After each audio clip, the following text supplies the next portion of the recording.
Hey, welcome back to the channel. This is David and Ann Darling at the farm at Catawissa Creek, and today we're going to go over our seed ordering process.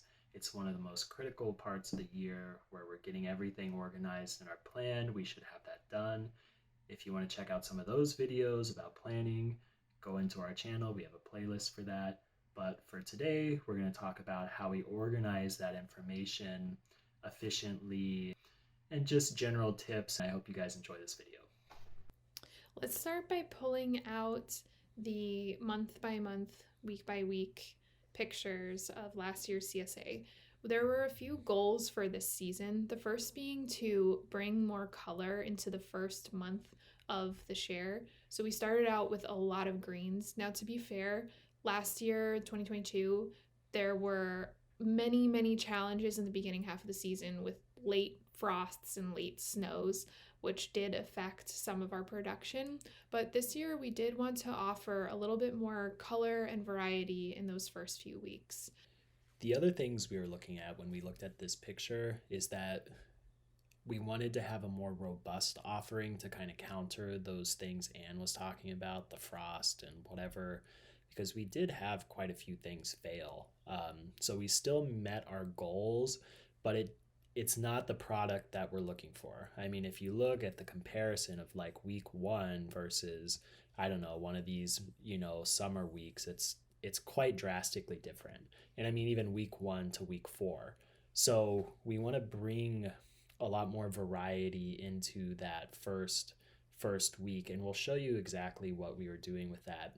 Kind of the next things we were looking at were bolstering our root vegetable production, mainly carrots. We're switching around a lot of the varieties in that, looking at different days to maturity. So we'll go over that when we get to our spreadsheet, but just a little bit of overview on what we're looking at. What we have up right now is our 2023 seed order. We have completed this, and let's talk about what exactly is in here to begin with. So we pick the crop, the different varieties, how much of each of the varieties we need, who the vendor is. We usually keep what the item number is too, as an easy way to look it up. What the cost is for this year, since every single year the cost changes. We keep a link, and then whether it's organic or not. And then this last column over here is our notes as we're looking at last year's inventory. We always look through the 2022 inventory to tell us, do we need more seeds? Do we not need more? Should we grow more this year considering it did really well?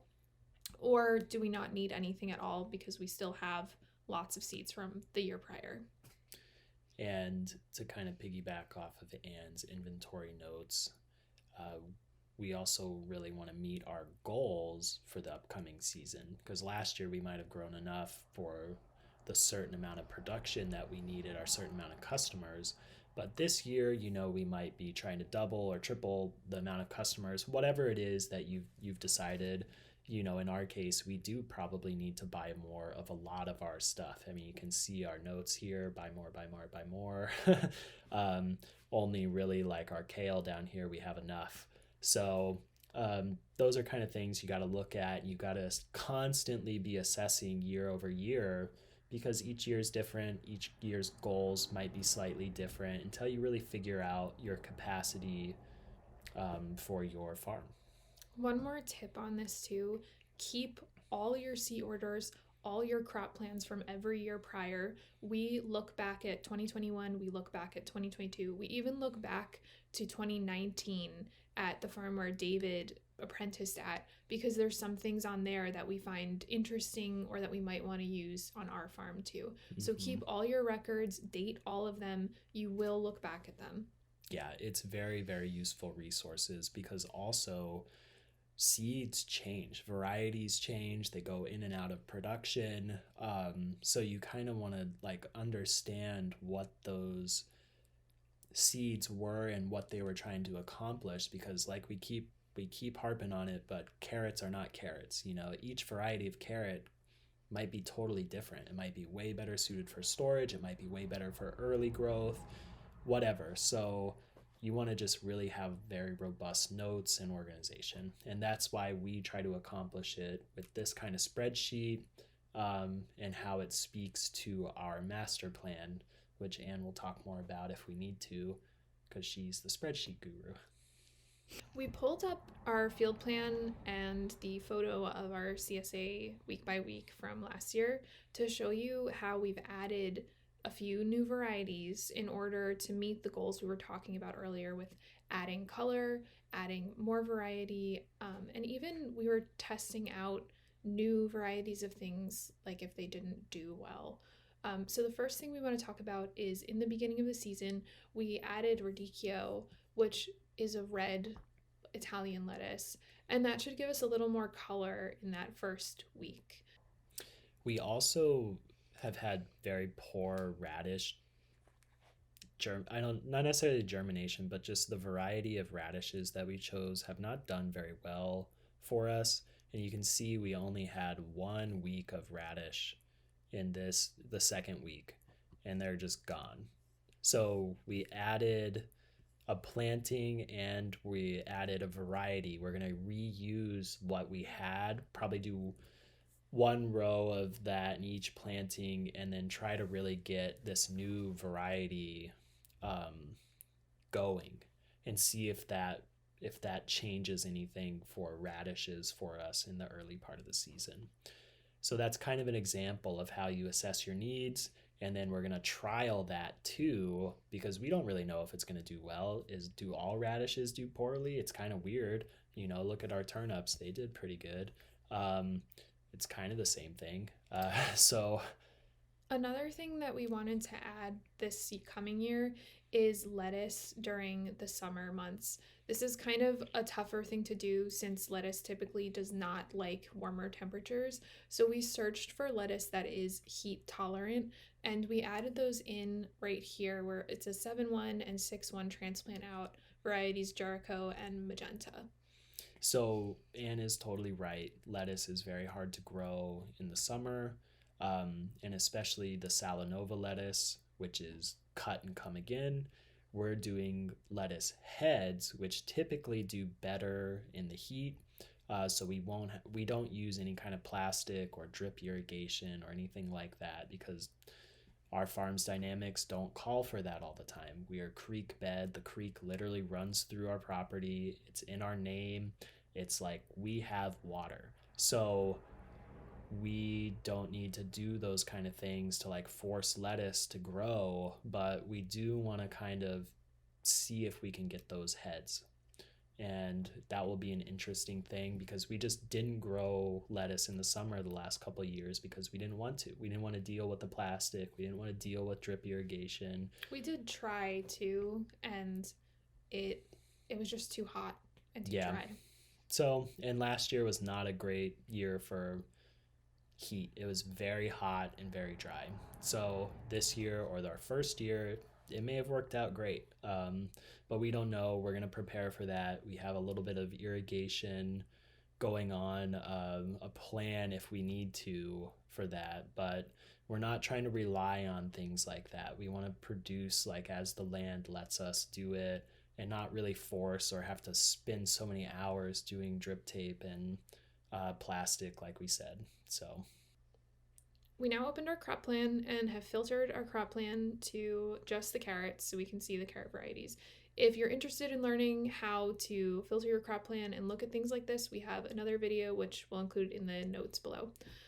So one of the things that was also important to us was getting carrots earlier in the season and really nailing down our secessional planting of carrots. So to do this, we looked at different varieties and the grow time, because some of them are smaller carrots but have shorter grow time. Some of them are bigger carrots, longer grow time, and all in between too. So we opened our crop plan to just the carrots to plan out what our secession would be and to pick seeds and varieties that would fit with that goal. but we're going to look at the picture and see that it took a long time for us to get to carrots, and they're pretty puny and not great, and we only had 2 weeks of them. and took a long time for him to come back in, and we only had 1 week, then an off week, and then we kind of finished strong with the carrots to end the season. We really wanted to get carrots earlier, so we did a deep dive and looked at the varieties we were using. We made a pretty big change. We were actually using almost entirely new varieties for this year because I think by chance we used Dolciva for the last planting and it came out really nice. I think we just had the seed left over. We usually use Bolero, which is like a storage carrot. For whatever reason, it just didn't do very good for us. It did really well for me at my mentor's farm. I've heard really great things about it with other people's farms. So it's like, don't discount it. It can be a great carrot, but this is the thing.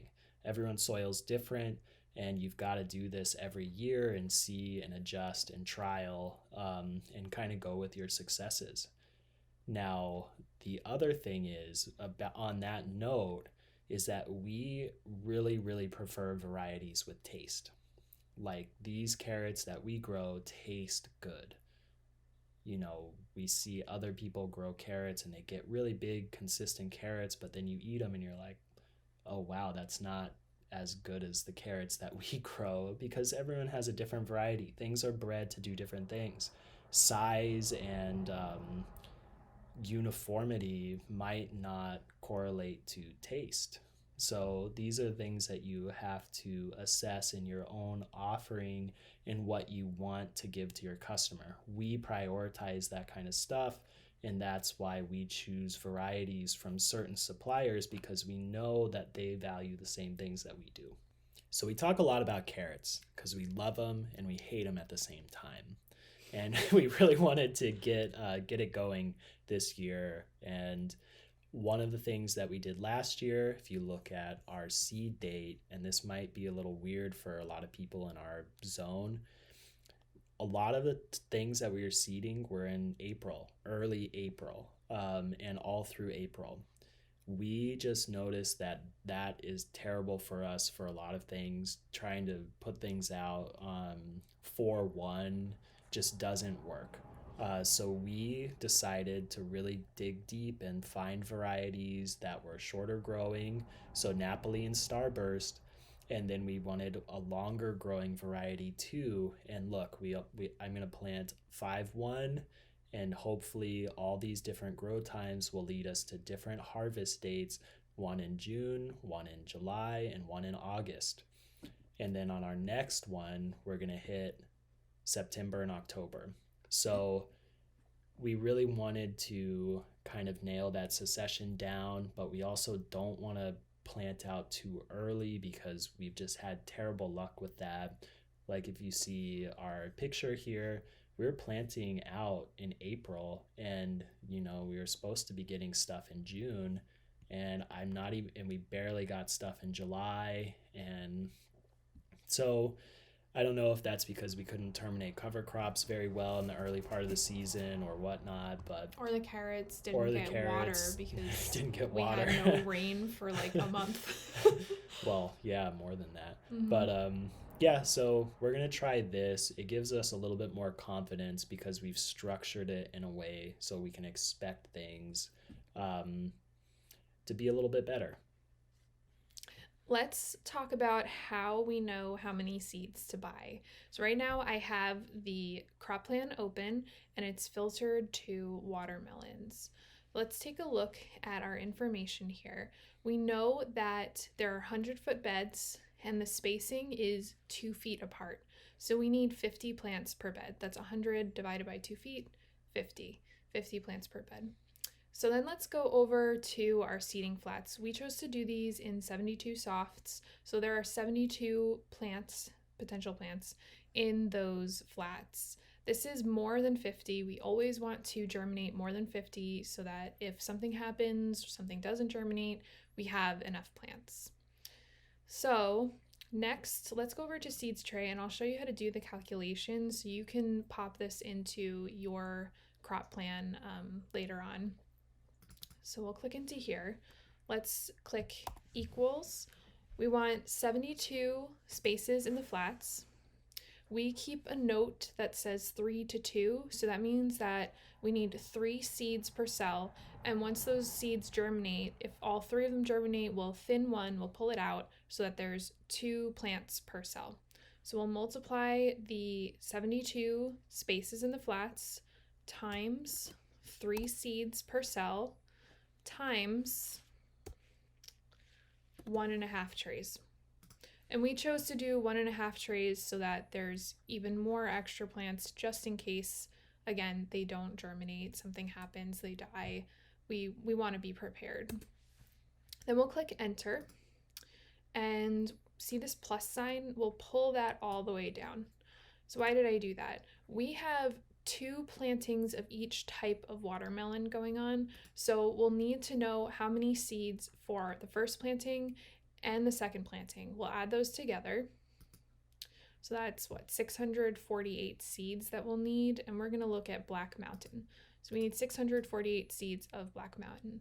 Then we'll open our seed order, find Black Mountain, and Black Mountain comes in terms of ounces.